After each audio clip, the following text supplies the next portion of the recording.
Howdy, Vikings. We have learned about the states of matter, and we've also learned about how to draw a model of matter.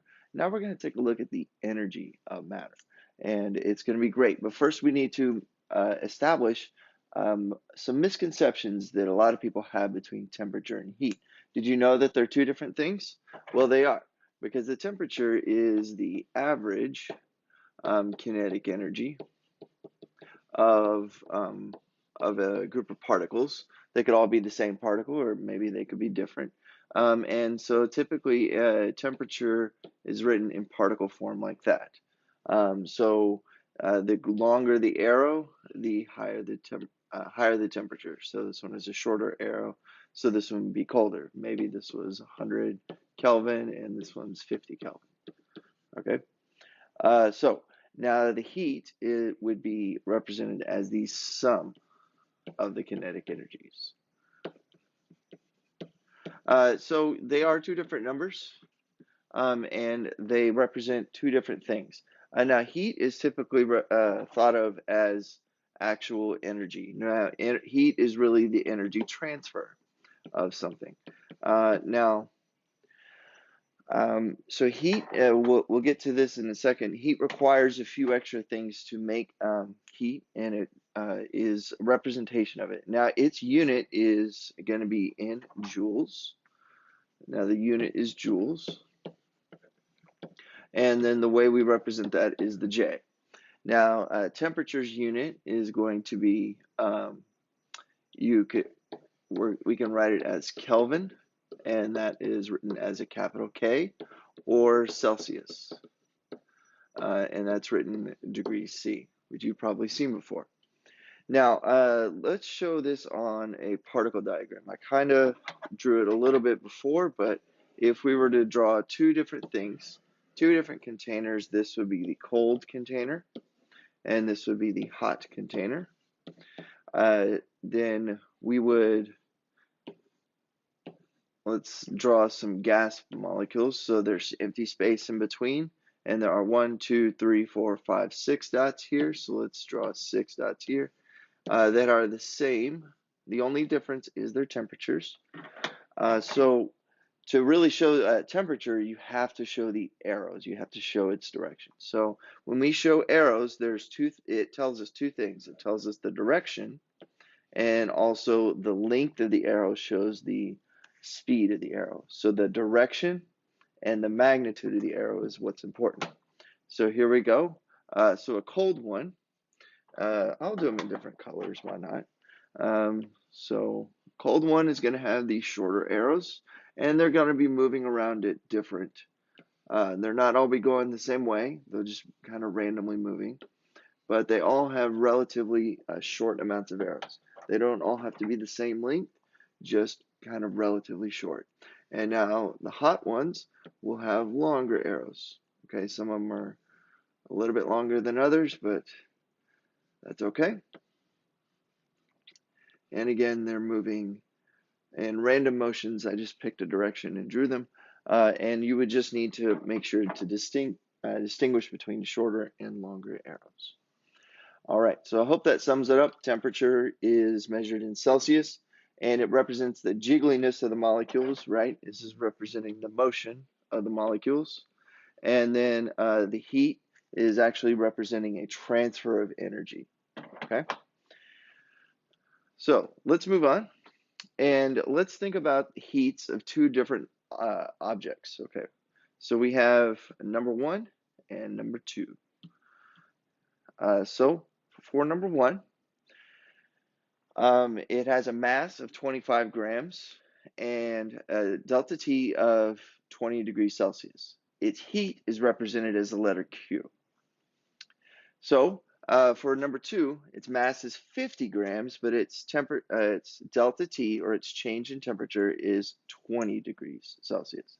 Still the same. So the same temperature, but now it has double the mass. How much heat is it going to require to heat up this substance to the same temperature? So you might be able to understand that since there's twice as much stuff, to get it to the same temperature, right?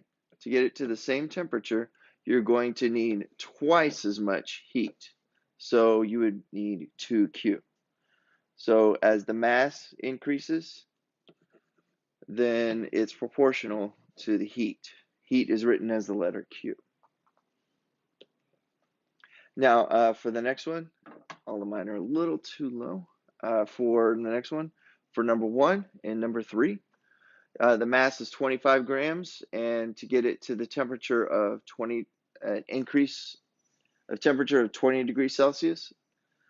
And then for number 3, you have the mass is still 25 grams, but you want to increase the temperature by 60 degrees Celsius. So you want to increase the temperature by 3 times the amount.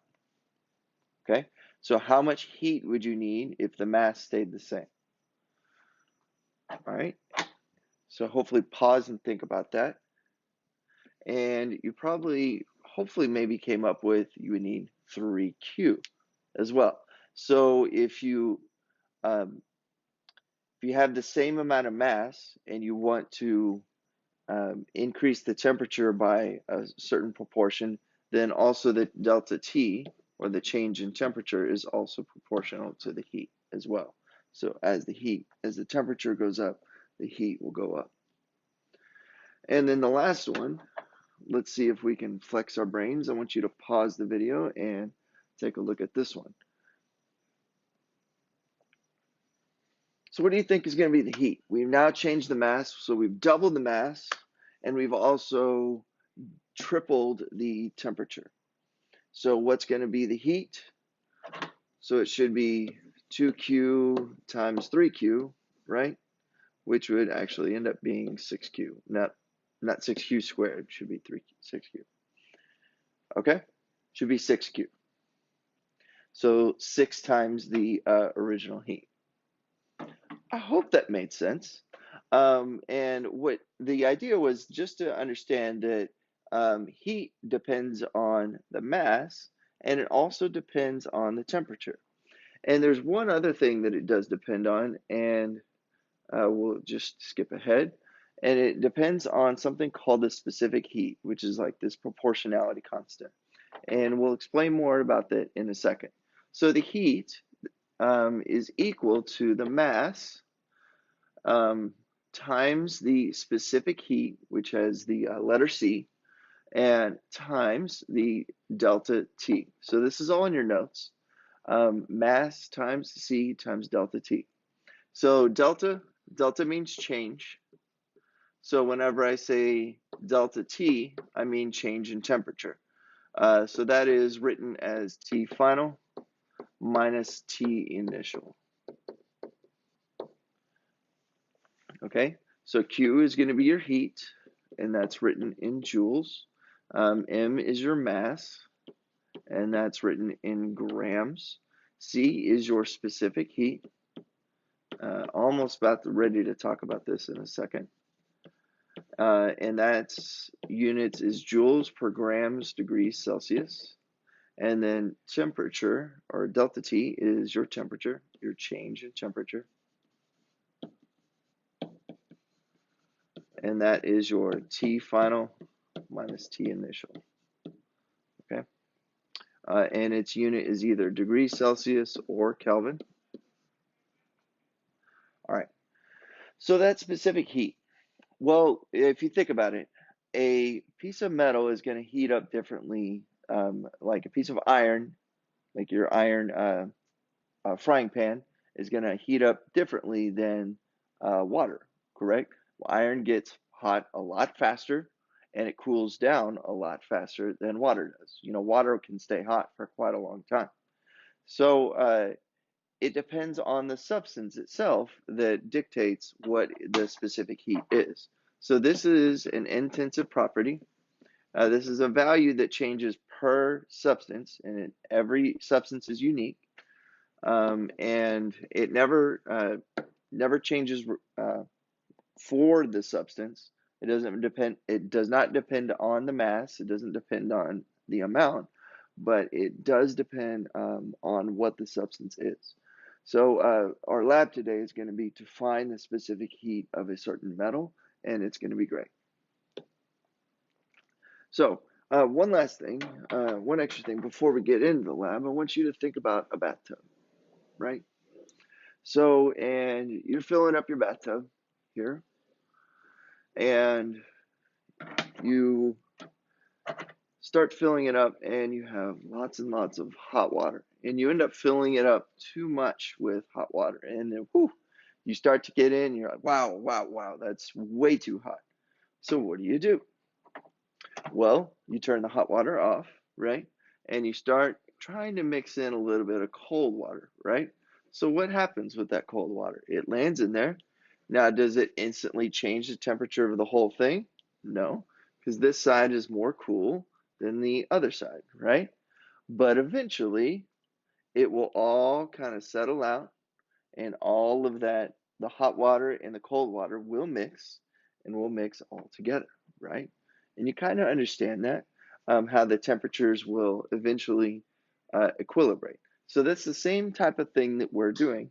And what that's called is that's called the zeroth law of thermodynamics. And that's essentially telling us that there is some type of thermal equilibrium. Um, that is just like the bathtub example. If you mix in hot water and cold water, they will eventually come together. So now the other one that we need to make sure we understand is the first law of thermodynamics. And that says that energy cannot be created or destroyed. I hope that helps.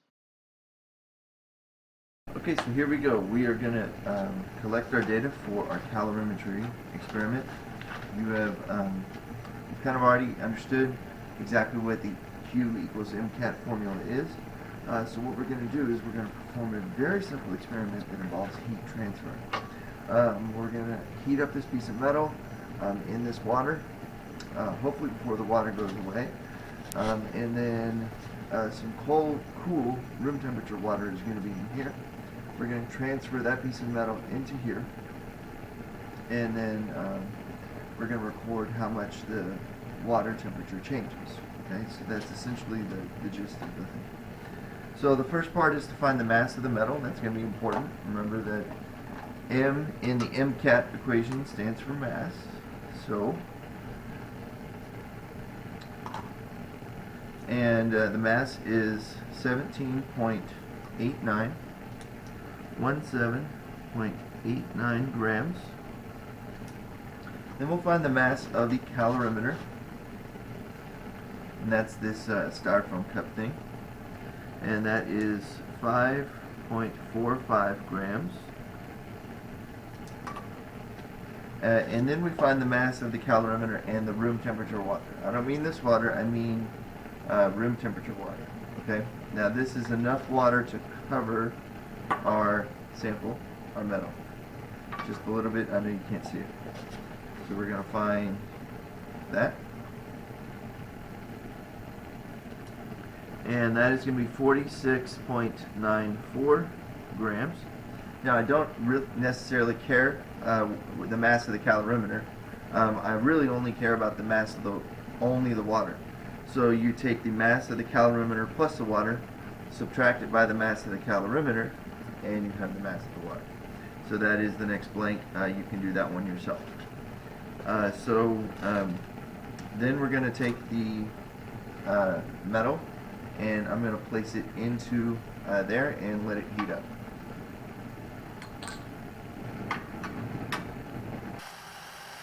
Okay, so the metal is heating up right now, and eventually it will get to the temperature of the boiling water. Okay, so just to prove to you, when does water boil? At what temperature? Right? It should be 100 degrees Celsius, right? So if we put that in there, we see it climb, and it should get right up to 100.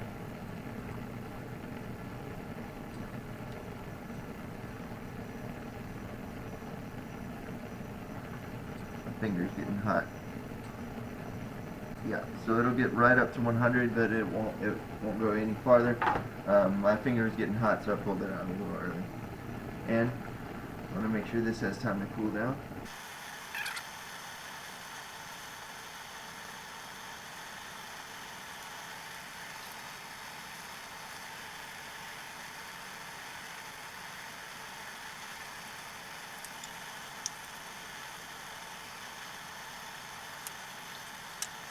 Okay, so we had a valuable flaw in our experiment.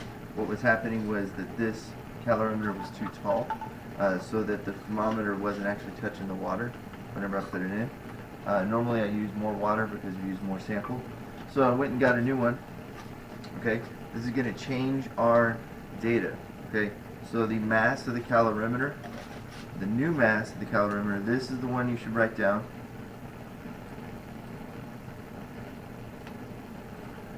Is 3.74 grams.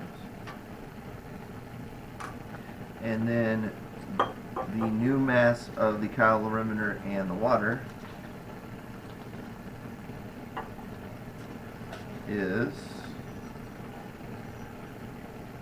45.17 grams. It doesn't exactly matter how much water I have, I just need to have enough to cover the metal and also touch the thermometer. And I just record that mass.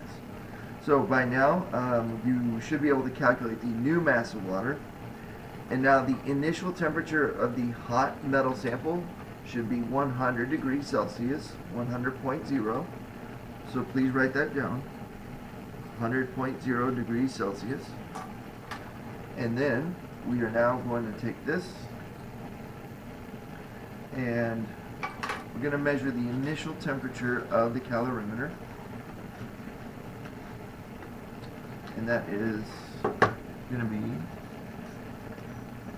21.9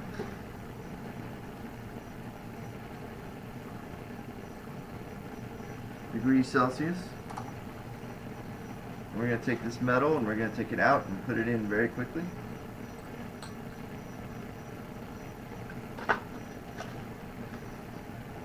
And the temperature should go up.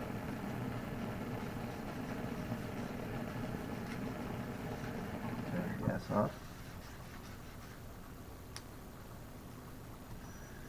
And we're going to go until we get to the highest temperature. Should be pretty fast.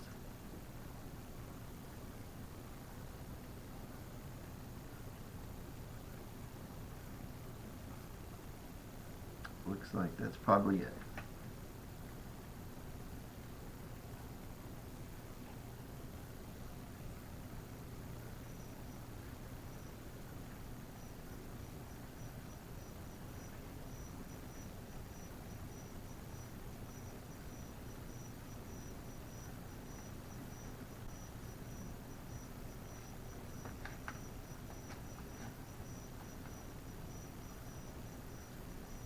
We're going to call it 24.8.